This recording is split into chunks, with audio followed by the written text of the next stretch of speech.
मेरे दोस्त CKD stock market news channel पर आप सभी का हर रोज की तरह बहुत बहुत स्वागत है।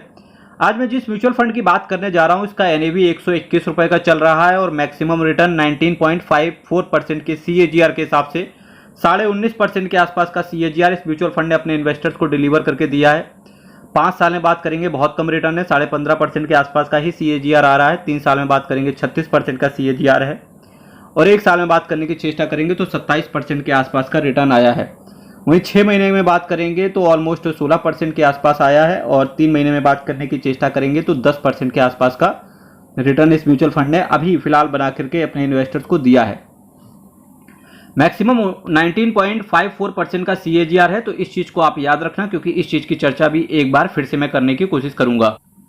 जबकि मैं मैक्सिमम बात करूं तो 19.19% के आसपास का सीएजीआर इस म्यूचुअल फंड ने पिछले 11 सालों में अपने इन्वेस्टर्स को बना के दिया है। दिसंबर के आसपास 11 साल ये कंप्लीट कर लेगा।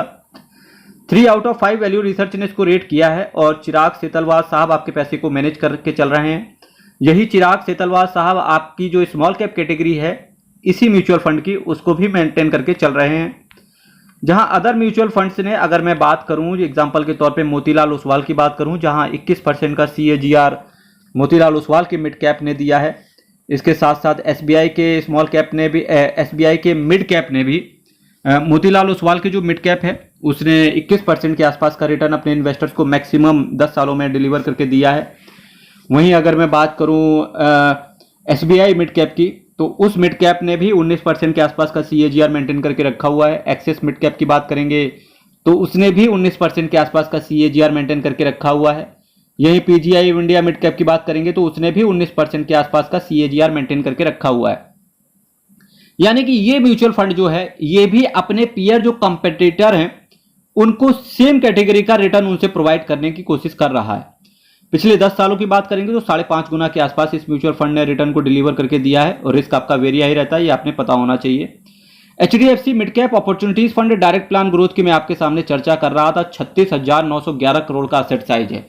तो अब उनको ये पता होना चाहिए कि जिनके पास आज की डेट पे एचडीएफसी का मिड कैप है उन्हें क्या करना चाहिए। तो डेफिनेटली आपका, चूंकि ये म्यूचुअल फंड भी सिमिलर कैटेगरी के जो अदर फंड्स है उनके बराबर ही रिटर्न को प्रोवाइड कर रहा है, पर उनसे एक्सपेंस रेशियो कहीं ना कहीं थोड़ा सा ज्यादा है। पर ठीक है, इतना चलता है। 2-4% के लिए अगर आप स्विच करेंगे तो दिक्कत है, कोई दिक्कत वाली बात है नहीं इस म्यूचुअल फंड से फिलहाल, क्योंकि देखिए असेट साइज भी इस कंपनी का ज्यादा है। एक्सपेंस रेशियो आपसे 0.94% का लिया जा रहा है, 6.5% का कैश होल्ड करके चल रहे हैं जो कि ठीक दिख रहा है। Nifty mid cap 150 total return index को इन्होंने बेंचमार्क भी ठीक पकड़ा हुआ है। 1 साल के अंदर निकलने की चेष्टा करेंगे तो 1% का एग्जिट लोड ऑलमोस्ट सिमिलर जो अदर फंड्स है वो भी चार्ज कर ही रहे हैं, कोई दिक्कत वाली बात दिखती नहीं है। पर अगर आज की डेट पे कोई ऐसा बंदा आया जो आज पहली बार किसी म्यूचुअल फंड के अंदर इन्वेस्ट करना चाहता है तो उसे क्या करना चाहिए, उस कैटेगरी में मैं उससे कहना चाहूंगा कि आप ये 36,000 करोड़ या एचडीएफसी का नाम देख के इन्वेस्ट ना करें। ना केवल आप नाम, कुछ चीजें आप देख करके इन्वेस्ट करें कि आपको रिटर्न कहां सबसे ज्यादा मिल रहा है, आप उस फंड को सेलेक्ट करें। आपका एक्सपेंस रेशियो किस फंड के अंदर सबसे कम है आप उसको सेलेक्ट करें। कौन से म्यूचुअल फंड ने सबसे ज्यादा टाइम अपने इन्वेस्टर्स को दिया है आप वहां पर जाएं। किस म्यूचुअल फंड का असेट साइज ठीक है आप वहां पर जाएं। और एक्सपेंस रेशियो की चर्चा कर चुका हूं, ड्यूरेशन की चर्चा कर चुका हूं। किस म्यूचुअल फंड का एनएवी कम है ताकि आपको यूनिट्स का अलॉटमेंट ज्यादा हो, आपको वहां जाना चाहिए। ये कुछ ऐसे फैक्टर्स हैं जब आप किसी म्यूचुअल फंड में आप इन्वेस्ट करने से पहले जब आप कंसीडर करते हो तो डेफिनेटली आप अपने लिए एक बेस्ट निकाल के ला पाते हो। ये सारी चीजें आपको CKD stock market news channel की प्लेलिस्ट आप विजिट करेंगे आपको आसानी से मिलते हुए देखने को मिलेगी। साथ ही साथ जब भी आपके दिमाग में कोई म्यूचुअल फंड आए कि भाई मुझे इस म्यूचुअल फंड अच्छा लगता है और आज मैं इन्वेस्ट करना चाहता हूं, तो उस कंडीशन में आप डायरेक्टली जंप ना करके सबसे पहले सिमिलर कैटेगरीज की अदर एसेट मैनेजमेंट कंपनी के एक बार फंड्स को जरूर 2-4 फंड्स को देख करके रिव्यू जरूर देख लें। कहीं ऐसा तो नहीं है कि आपने जो सोचा है अदर कैटेगरीज के जो फंड्स हैं वो ज्यादा रिटर्न को प्रोवाइड करके चल रहे हैं, क्योंकि तब ये चीजें आपको जरूर देखना चाहिए क्योंकि पैसा आपका है मेरे दोस्त।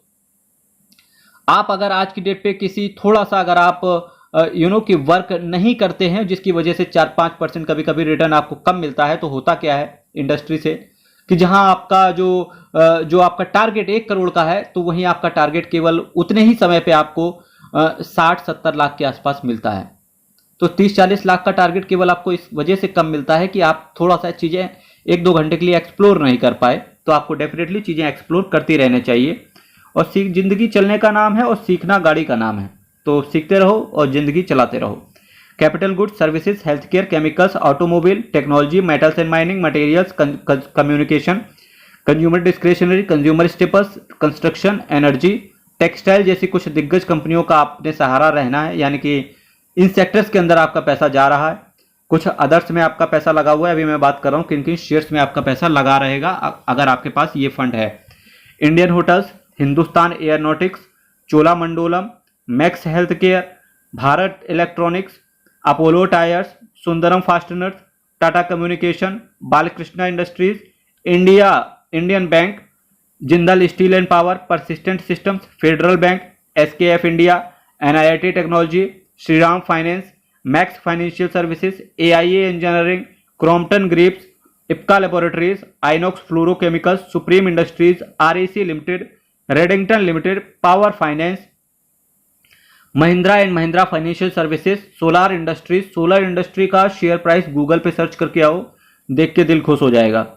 Union Bank of India, Aarti Industries, Hindustan Petroleum Corporation Limited, City Union Bank, Cummins India, KNR Construction, Aurobindo Pharma, Oracle Financial, KEC International, Atul Limited, Tata Chemicals, VST Industries, Karur Vysya Bank, Glenmark Pharmaceutical, Schaeffler India, Zee Entertainment and इसके साथ साथ Dixon Technology, Emami Limited, Greenlam Industries, Vardhman Textile, Delta Corporation, Symphony Limited, ये सारी companies के अंदर आपका पैसा जाएगा। तो देखिए मेरे दोस्त, कितना म्यूचुअल फंड की एक खूबसूरती होती है कि कितने सारे शेयर आपको, अगर आप 1000 रुपए की, 500 रुपए की अगर आप एसआईपी करते हैं, एक छोटी सी एसआईपी, तो देखिए कितने सारे शेयर्स आपको एक साथ मिल जाते हैं।